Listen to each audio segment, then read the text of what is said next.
Hello everyone! Welcome back to the channel. I hope you're all doing well out there. As you're all probably aware, this channel has a lot of content of me just drawing stuff. However, even with the speed paints and the art challenges, there isn't one single video where I actually talk through how my drawing process works. Honestly, from my perspective, the way I draw isn't super interesting. I'm very cartoony with my style, and I tend towards cell shading to make the process simpler. There's so many amazing videos of digital painters showing their beautiful drawing processes that are just so much more detailed and fascinating. Although I don't draw the way they do, I thought it would be beneficial to create a video where I just talk about my own drawing process, so it makes all my other videos easier to follow. If you don't know, I studied animation in college. Because of this, a lot of what I do when I draw digitally comes from trying to make animation easy for me. This is why I don't do a lot of digital painting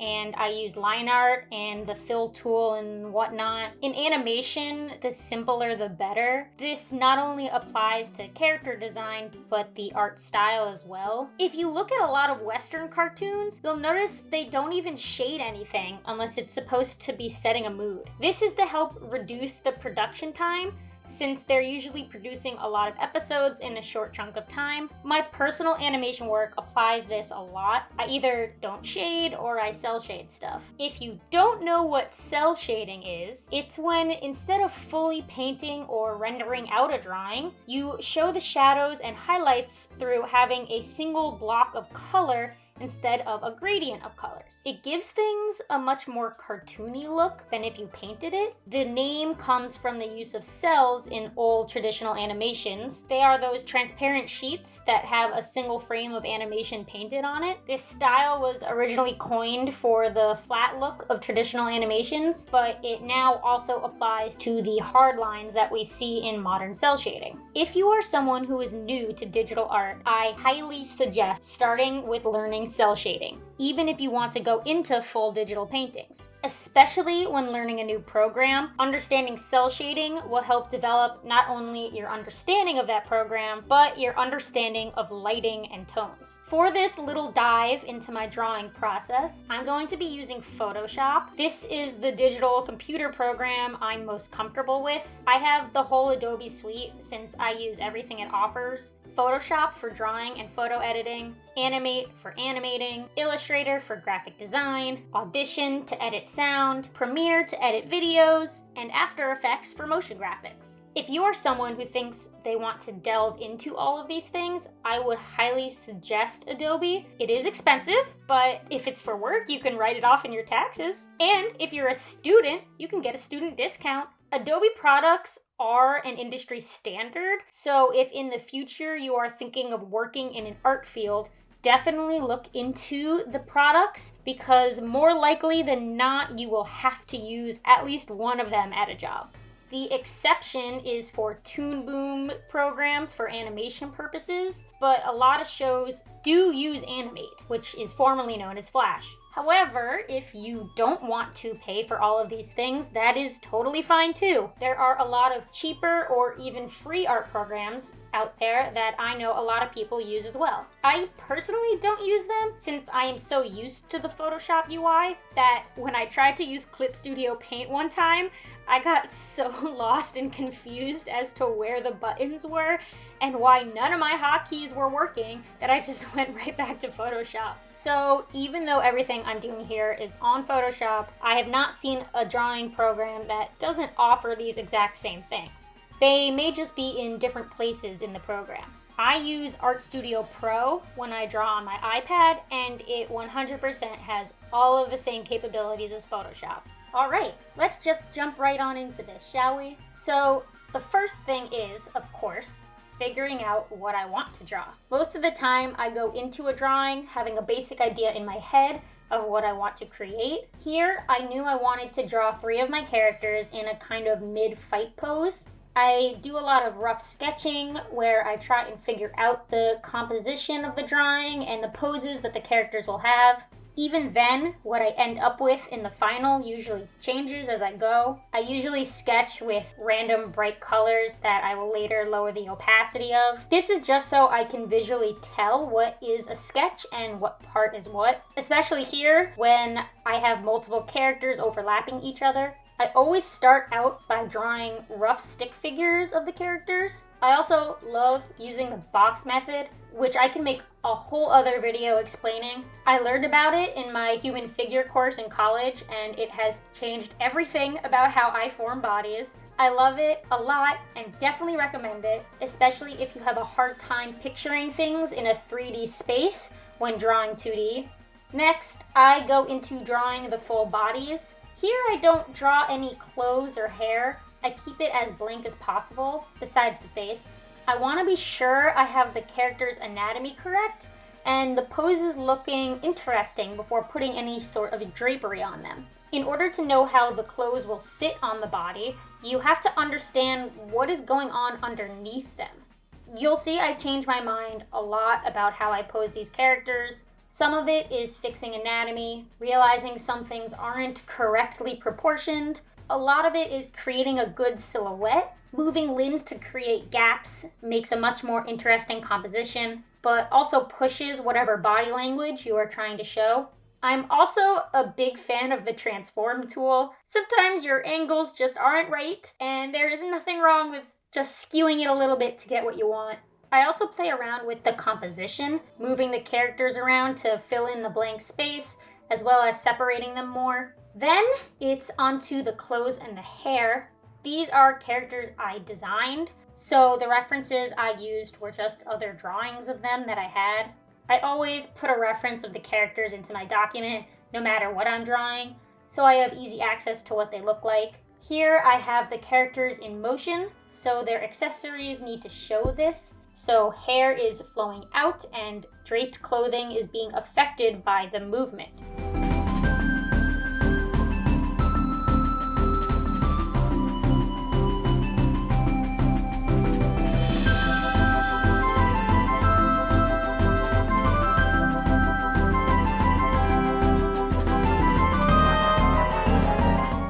Okay, so now it's time to do the line art.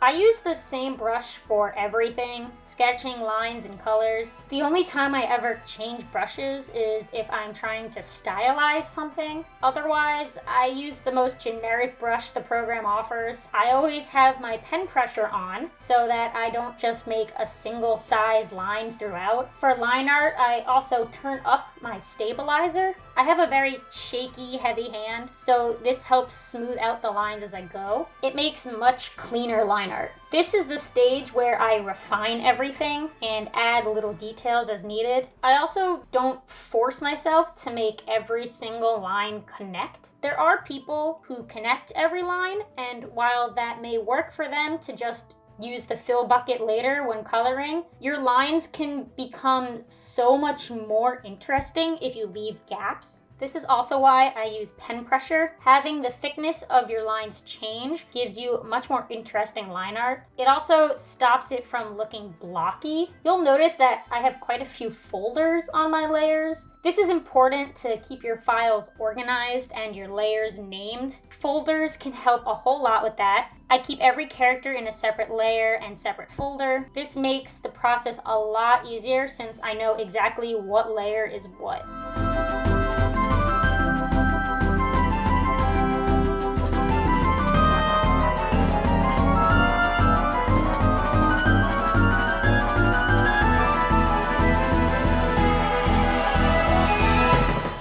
Coloring time. This is where my personal process really starts to become odd.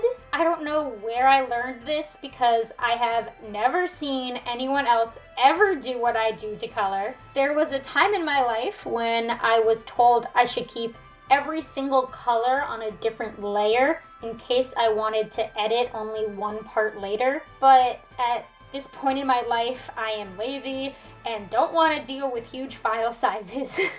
So I put every color on one layer. I do separate characters from one another, but that's as far as I go. So to color, I do this weird thing where I create a blob of a random bright color, one that won't show up on the actual character, and I fill in a new layer behind the line art layer. I then erase the color around the line art until the character is filled in with this single color. I know people who duplicate line art and fill it in that way, but because I leave gaps in my line art, this is way better for me. At this point, I also fill in the background with a gray tone. This will help me later to see more of what I'm doing. I suggest never working off of a pure white background, even if you're planning on changing it later. So now is when I get into filling in the solid colors of the characters. There is a button which, if you didn't know existed, is about to change your life forever. In Photoshop, it's this little square with more squares in it right above your layers. This locks the transparency of the layer. It exists in other programs for sure, but you may just have to look for it. Basically, this means that you can only draw inside of what is already on the layer. So, since I have this layer of just a single bright color, I can now draw directly in that layer and not have to worry about going outside the lines. This is the greatest thing I have ever discovered, and I hope you start using it. As for actually picking colors, here I'm using the eyedropper to color pick directly from the references I have. Like I said, these are characters I designed, so I use the colors I came up with when I designed them. I color pick for all of my colors, honestly. I'll use an official drawing of a character if it's fan art. This saves me a lot of time of trying to sit here and guess at the colors of something that already exists. If I'm drawing something original for the first time, or let's say a background, that's when I do a lot of testing of colors. Definitely watch the videos where I design these characters to see my process on choosing colors.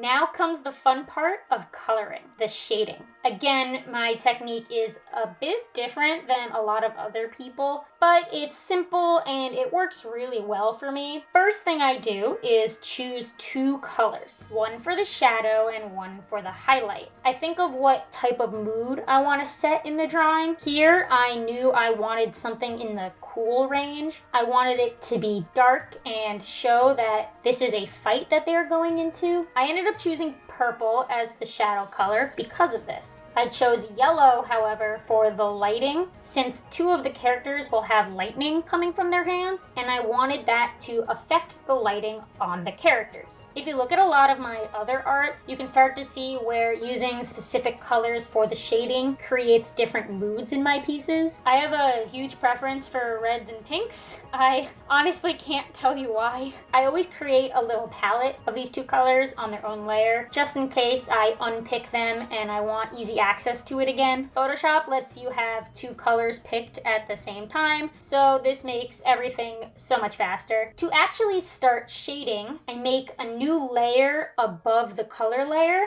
I then turn this layer into a clipping mask. Again, all drawing programs will have masking capabilities. This just means that whatever I draw on this layer will only apply to what is on the layer below it. It's the same idea as locking transparency, but having it on its own separate layer so you can easily manipulate it without directly affecting the original colors. I turn the opacity of this layer down to about 40%, and then I just start shading using the dark color I chose before. I usually cheat when it comes to shading. I have a super rough light source and just pretend that it's affecting the character, especially when it's just simple lighting and there isn't any any crazy dramatic light source happening. I usually make whatever is behind the character completely shaded to start with. I then shade where different parts of the outfit or body touch each other, usually around the line art. If I'm going for something more dramatic, I then pick a direction for a light source and shade the opposite side of where that light is pointing. In this drawing, I do that since I am going for this dramatic action scene. For lighting, I keep it super simple. Using the light color I chose before, I add little highlights in the hair on that same masked layer. Sometimes I add little light marks on clothing as well, depending on how bright a light source is. If anything is made of metal, I always make sure to highlight it as well. Once everything is colored, I change the opacity on the shadows layer. I want this to be a lot darker and dramatic looking, so I can easily change the opacity of the shadows only since they are on their own layer.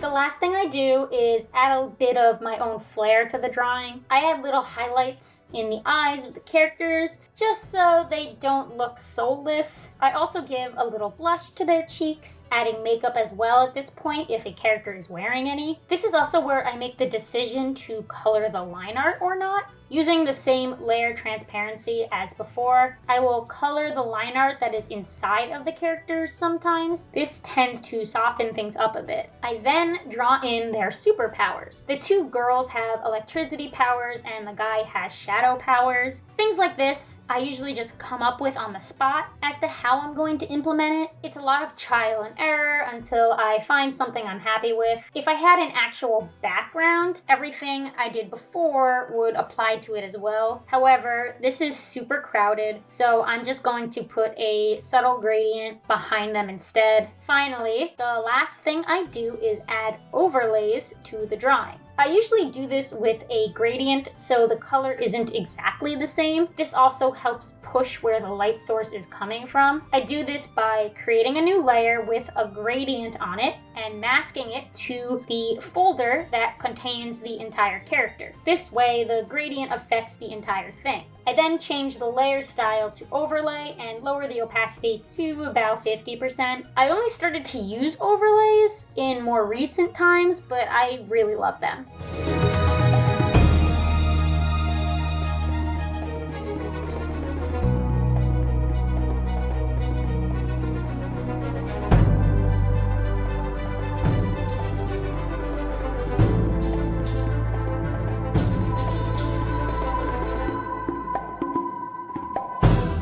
Alright, that's it. That's a rundown on my entire drawing process. That ended up being a lot longer than I originally thought it would be. This drawing took me about 3 hours to make in total. If I'm just drawing a single character, it goes much faster. But of course, I just had to be extra. I hope this was interesting to watch. I personally don't think my drawing process is all that exciting, but who knows? Maybe someone else does. And hey, maybe you learned something. That's always the goal when watching art videos. At least, that's always my goal. As always, I hope you're doing well out there. Like, comment, share, subscribe, all the things that the YouTubers say. See you next time. Peace.